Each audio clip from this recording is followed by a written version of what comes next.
Pada tahun 1975, seorang pasien baru saja menerima transfusi darah. Awalnya semua baik-baik aja. Tapi beberapa minggu kemudian, dokter melihat hasil laboratorium. Dan dokternya bingung sama hasilnya. Hasil hepatitis A negatif. Hasil hepatitis B juga negatif. Jadi, kalau bukan hepatitis A dan bukan karena hepatitis B, sebenarnya ini penyakit apa? Hai, saya Dr. Yaza, dokter spesialis gizi klinik. Selamat datang di Cerita di Balik Penyakit. Bayangkan kalau kamu adalah seorang dokter pada tahun 1970-an. Dan suatu hari ada pasien yang datang dengan keluhan cuman lemes aja, terus beberapa hari kemudian badannya malah menguning. Dan bagian putih matanya juga ikut menguning. Dari hasil pemeriksaan laboratorium didapatkan adanya gangguan fungsi hati. Saat itu, para dokter memang sudah mengenal beberapa penyebab hepatitis. Mereka mulai melakukan pemeriksaan yang sudah tersedia. Tapi hasilnya membingungkan. Bukan hepatitis A, bukan hepatitis B. Jadi apa yang sebenarnya penyakit yang menyerang pasien ini? Awalnya dokter mengira ini adalah kasus yang jarang terjadi. Tapi minggu demi minggu pasien baru mulai berdatangan. Banyak di antara pasien ini memiliki satu kesamaan. Mereka pernah menerima transfusi darah. Semakin banyak kasus ditemukan, semakin jelas bahwa ada sesuatu yang belum diketahui oleh dunia kedokteran. Sebuah misteri baru saja dimulai. Kasus terus bertambah. Bukan cuma dari satu rumah sakit, bukan cuma satu kota, tapi dari berbagai negara. Para ilmuwan sadar. Mereka sedang menghadapi sesuatu yang belum pernah mereka kenal. Perburuan pun dimulai. Sampel darah pasien dikumpulkan, setiap pasien dipelajari, dan riwayat penyakit pasien dibandingkan. Satu demi satu kemungkinan mulai dieliminasi. Apakah karena makanan? Tidak. Apakah karena obat-obatan? Tidak selalu. Apakah karena virus hepatitis yang sudah dikenal? Hepatitis A, hepatitis B? Ternyata bukan. Masalahnya, semakin banyak mereka mencari, semakin banyak pertanyaan muncul. Bertahun-tahun berlalu. Teknologi sebenarnya semakin berkembang. Tapi penyebab penyakit ini masih belum ditemukan. Padahal pasien terus berdatangan. Karena belum mengetahui penyebabnya, para ilmuwan akhirnya memberikan nama sementara. Non-A, non-B hepatitis. Nama yang terdengar aneh, bahkan bukan nama virus. Tapi nama ini sebenarnya menggambarkan kebingungan mereka. Karena penyakit ini bukan disebabkan oleh hepatitis A ataupun hepatitis B. Lalu, siapa pelakunya? Lebih dari 1 dekade telah berlalu. Selama bertahun-tahun, ribuan sampel darah telah diperiksa. Berbagai macam teori bermunculan. Banyak penelitian dilakukan.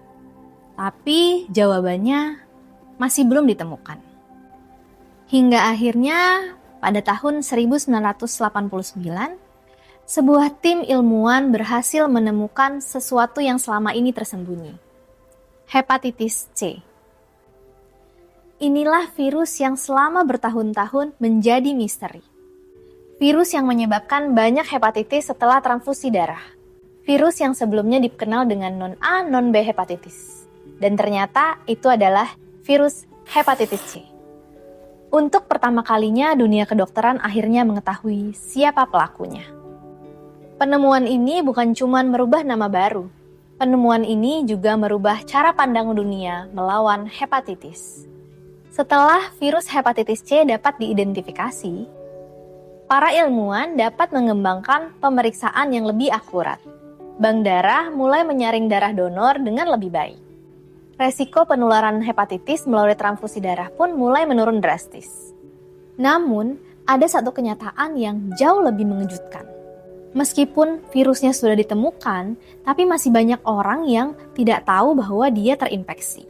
Lalu, kenapa penyakit ini bisa bersembunyi begitu lama tanpa kita sadari? Misteri pertama akhirnya dipecahkan.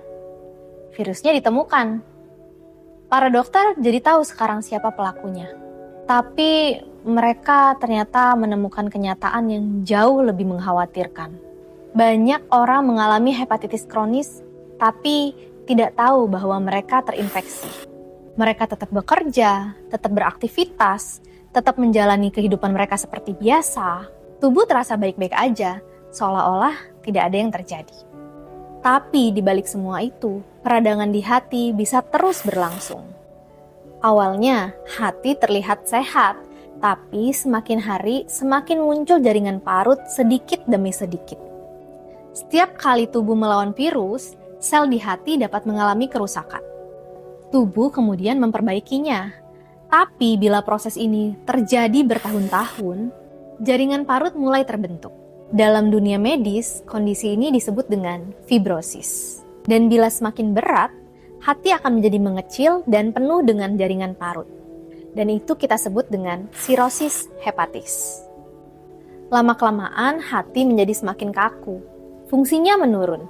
Bahkan pada sebagian orang, ini bisa menjadi kanker hati.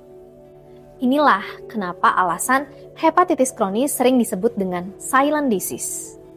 Bukan karena tidak berbahaya, tapi karena kerusakannya sering berlangsung diam-diam tanpa gejala yang jelas hingga masuk ke tahap lanjut.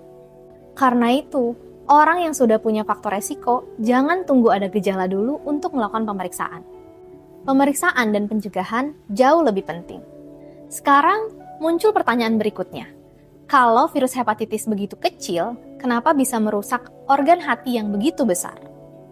Yang menarik sebenarnya, virus hepatitis datang bukan untuk menghancurkan tubuh secara langsung. Justru yang paling banyak menyebabkan kerusakan itu adalah sistem kekebalan tubuh kita sendiri.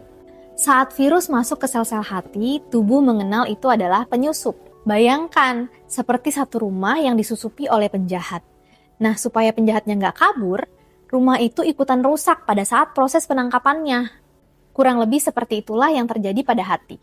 Untungnya, hati adalah organ yang luar biasa. Dia bisa memperbaiki tubuhnya sendiri. Masalahnya, kalau serangan itu terus berlangsung selama bertahun-tahun, tubuh akan terus melakukan perbaikan. Tetapi setiap perbaikan menimbulkan sedikit jaringan parut. Awalnya cuma sedikit, lama-kelamaan jaringan parut semakin banyak. Di dalam dunia medis, tahap awal disebut dengan fibrosis. Dan kalau kerusakan terus berlanjut, hati jadi semakin mengecil, permukaan semakin tidak rata, dan terjadi sirosis. Pada tahap ini, hati mulai kehilangan kemampuannya dalam menjalankan fungsi pentingnya. Menyimpan energi, membantu metabolisme, membentuk protein, menetralisir zat berbahaya, dan pada sebagian orang, peradangan yang berlangsung bertahun-tahun dapat meningkatkan resiko kanker hati. Jadi yang membuat virus hepatitis berbahaya bukan karena virusnya besar, tapi karena peradangannya yang berlangsung bertahun-tahun tanpa disadari. Sedikit demi sedikit sampai fungsi hati benar-benar terganggu. Mungkin sekarang muncul satu pertanyaan. Kalau hepatitis bisa merusak hati secara diam-diam, apakah hepatitis masih menjadi masalah sampai hari ini? Dan jawabannya, iya. WHO memperkirakan sekitar 254 juta orang menderita hepatitis B kronis dan sekitar 50 juta orang menderita hepatitis C kronis di seluruh dunia. Artinya, jutaan orang di dunia mengalami hepatitis kronis, tapi sebagian besar belum mengetahui bahwa mereka terinfeksi. Inilah yang membuat hepatitis berbeda. Seseorang bisa terlihat sehat, tetap beraktivitas, tetap bisa bekerja, padahal penyakitnya juga terus berjalan. Untungnya, tidak semua cerita hepatitis berakhir buruk. Sekarang, kita sudah punya vaksin untuk hepatitis B yang lebih efektif. Vaksin hepatitis B telah menyelamatkan jutaan orang di seluruh dunia. Nah, di Indonesia sendiri, vaksin ini sudah menjadi bagian dari program imunisasi. Lalu, bagaimana jika seseorang sudah dewasa? Nah, disinilah peran penting dari screening. Karena hepatitis sering tidak bergejala, satu-satunya cara untuk mengetahui adalah dengan pemeriksaan. Terutama bagi orang yang memiliki faktor resiko. Misalnya sering berganti-ganti jarum suntik yang tidak steril, atau ada paparan yang menurut tenaga medis ini memiliki faktor resiko untuk pemeriksaan. Tapi kalau kamu ragu apakah perlu diperiksa atau tidak, sebaiknya kamu konsultasi dulu ke dokter untuk mengetahui riwayat dan faktor resiko untuk kamu. Dan kabar baiknya, dunia kedokteran tidak cuma berhenti pada penemuan virus. Hepatitis B memang belum dapat disembuhkan sepenuhnya, tapi dengan pengobatan dapat membantu mengendalikan virus dan dapat mengurangi faktor resiko terjadinya kerusakan hati lebih lanjut pada pasien. Sedangkan hepatitis C sekarang sudah ada antivirus yang dapat menyembuhkan sebagian pasien yang terdiagnosa dan dapat penanganan yang lebih tepat. Kalau kita melihat perjalanan hepatitis, kita akan menyadari bahwa penyakit ini bukan sekedar tentang virus. Ini adalah cerita tentang rasa ingin tahu. Tentang para ilmuwan yang tidak menyerah ketika jawaban belum ditemukan. Hingga akhirnya mampu menyelamatkan jutaan nyawa.